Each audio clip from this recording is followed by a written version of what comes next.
Hello, Epiphany. Welcome to Chapter 2 of The Lion, the Witch, and the Wardrobe, called What Lucy Found There.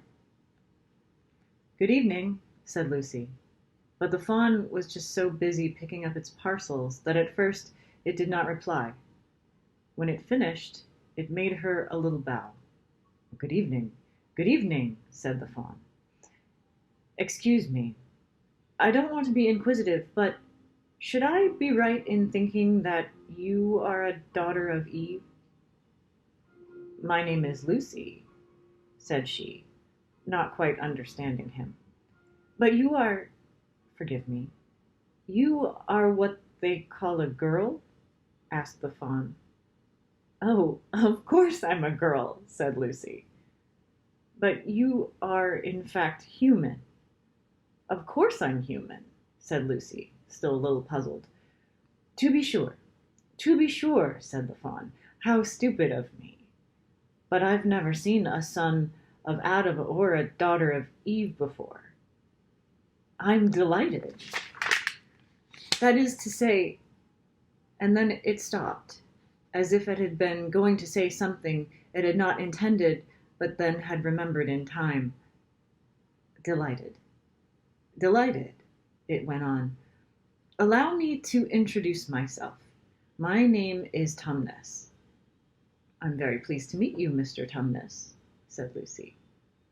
And may I ask, oh, Lucy, daughter of Eve, said Mr. Tumnus, how you have come into Narnia? Narnia? What's that? Said Lucy. This is the land of Narnia, said the fawn, where we are now. All that lies between the lamp-post and the great castle of Cair Paravel, on the eastern sea. And you have come from the wild woods of the west? I got in through the wardrobe in the spare room, said Lucy. Ah, said Mr. Tumnus, in a rather melancholy voice. If only I had worked harder at geography when I was a little fawn, I should no doubt know all about those strange countries. But it is too late now. But they aren't countries at all, said Lucy, almost laughing. It's only just back there, at least I'm sure. It's summer there. Meanwhile, said Mr. Tumnus, it is winter in Narnia, and has been for ever so long, and we shall both catch cold if we stand here talking in the snow. Daughter of Eve, from the far land of Spare Om, where eternal summer reigns around the bright city of Wardrobe, how would it be if you came and had tea with me? Thank you very much, Mr. Tumnus, said Lucy. But I was wondering whether I ought to be getting back. It's only just around the corner, said the fawn. And there'll be a roaring fire, and toast, and sardines, and cake. Well, it's very kind of you, said Lucy. But I shan't be able to stay long. If you will take my arm, daughter of Eve, said Mr. Tumnus, I shall be able to hold the umbrella over both of us. That's the way. Now, off we go. And so Lucy found herself walking through the woods, arm in arm with this strange creature, as if they had known one another all their lives. They had not gone far before they came to a place where the ground became rough, and there were rocks all about and little hills up and down. And at the bottom of one small valley, Mr. Tumnus turned suddenly aside, as if he were going to walk straight into an unusually large rock, but at the last moment Lucy found he was leading her into the entrance of a cave. As soon as they were inside, she found herself blinking in the light of a wood fire. Then Mr. Tumnus stopped and took a flaming piece of wood out of the fire with a neat little pair of tongs and lit a lamp. Now, we shan't be long, he said, and immediately put a kettle on. Lucy thought she had never been in a nicer place. It was a little dry, clean cave of reddish stone with a carpet on the floor and two little chairs, one for me and one for a friend, said Mr. Tumnus, and a table and a dresser and a mantelpiece over the fire, and above that a picture of an old faun with a grey beard. In one corner there was a door, which Lucy thought must lead to Mr. Tumnus's bedroom, and on the wall was a shelf full of books. Lucy looked at these while she was setting out the tiny tea things. They had titles like The Life and Letters of Silenus or Nymphs, and Their Ways or Men, Monks, and Gamekeepers, A Study in Popular Legend, or Is Man a Myth? Now, daughter of Eve, said the faun, and it really was a wonderful tea. There was a nice brown egg, lightly boiled for each of them, and then sardines on toast, and then buttered toast, and then toast with honey, and then a sugar-topped cake.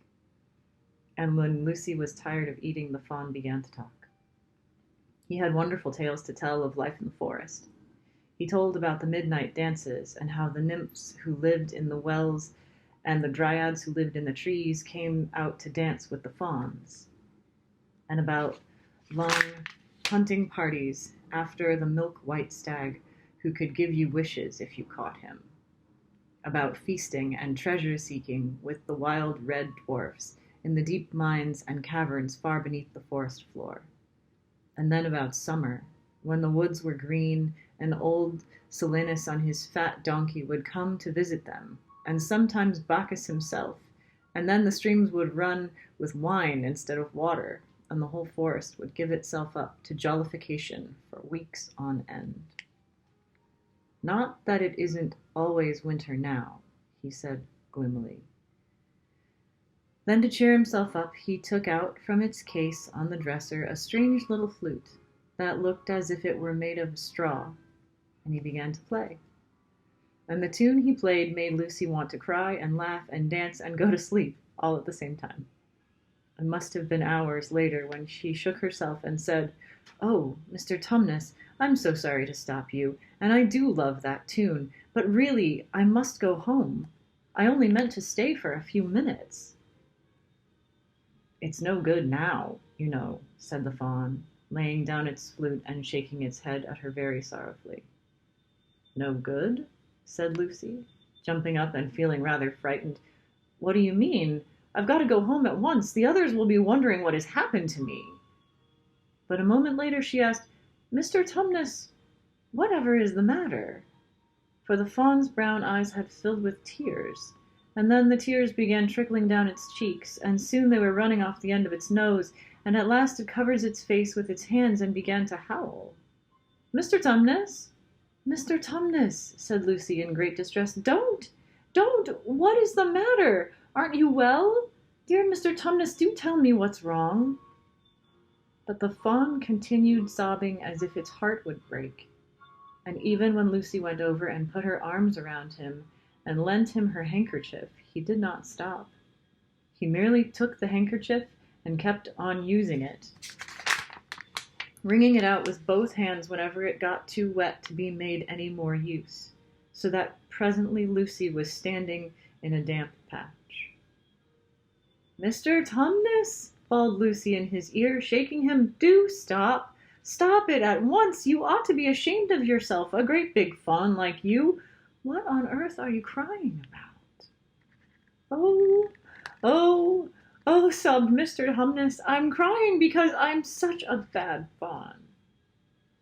"I don't think you're a bad faun at all," said Lucy. "I think you're a very good faun. You are the nicest faun I've ever met." Oh, you wouldn't say that if you knew," replied Mr. Tumnus between his sobs. "No, I'm a bad faun. I don't suppose there ever was a worse faun since the beginning of the world." "But what have you done?" asked Lucy. "My old father, now," said Mr. Tumnus, "that's his picture over the mantelpiece. He would never have done a thing like this." "A thing like what?" said Lucy. "Like what I've done," said the faun. "Taken service under the White Witch. That's what I am. I'm in the pay of the White Witch." "The White Witch? Who is she?"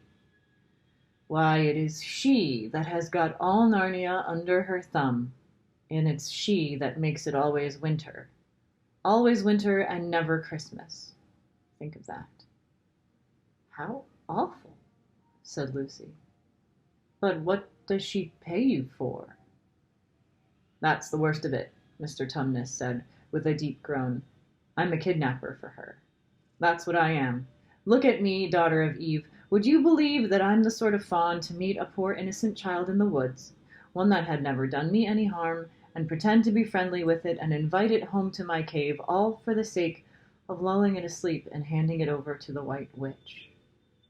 No, said Lucy. I'm sure you wouldn't do anything of the sort. But I have, said the fawn. Well, said Lucy rather slowly, for she wanted to be truthful and yet not be too hard on him. Well, that was pretty bad. But you're sorry for it, I'm sure, and you will never do it again. Daughter of Eve, don't you understand, said the fawn. It isn't something I have done. I'm doing it now, at this very moment. What do you mean? Cried Lucy, turning very white. You are the child, said Tumnus. I had orders from the White Witch that if I ever saw a son of Adam or a daughter of Eve in the woods, I was to catch them and hand them over to her. And you are the first I've ever met. And I've pretended to be your friend and asked you to tea, and all the time I've been meaning to wait until you were asleep and then go tell her. Oh, but you won't, Mr. Tumnus, said Lucy. You won't, will you? Indeed, you really mustn't. And if I don't, said he, beginning to cry again, she'll find out for sure. And she'll have my tail cut off, and my horns sawn off, and my beard plucked out, and she'll wave her wand over my beautiful cloven hoofs, and turn them into horrid solid hoofs like a wretched horse. And if she is extra and specially angry, she'll turn me into a stone. And I shall be only a statue of a fawn in her horrible house, until the 4 thrones at Caraparavel are filled. And goodness knows when that will happen, or whether it will ever happen at all. I'm very sorry, Mr. Tumnus, said Lucy, but please let me go home. Of course I will, said the fawn. Of course, I've got to. I see that now. I hadn't known what humans were like before I met you. Of course I can't give you up to the witch, not now that I know you. But we must be off at once. I'll see you back to the lamppost. I suppose you can find your way from there back to Spare Orm and Wardrobe? I'm sure I can, said Lucy. We must go as quietly as we can, said Mr. Tumnus.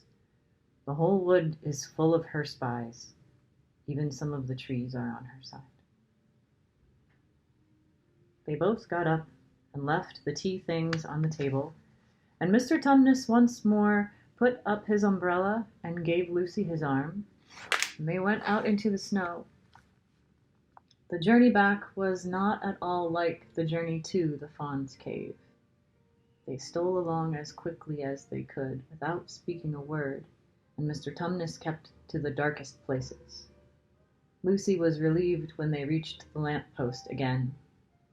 Do you know your way from here, daughter of Eve? Said Tumnus. Lucy looked very hard between the trees, and could just see in the distance a patch of light that looked like daylight.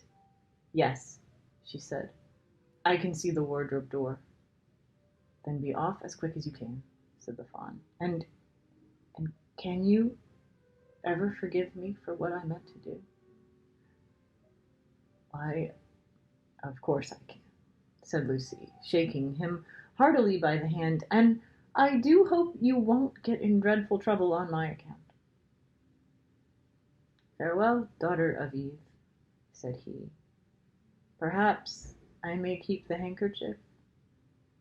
Rather, said Lucy, and then ran toward the far-off patch of daylight as quickly as her legs would carry her. And presently, instead of rough branches brushing past her, she felt coats, and instead of crunching snow under her feet, she felt wooden boards.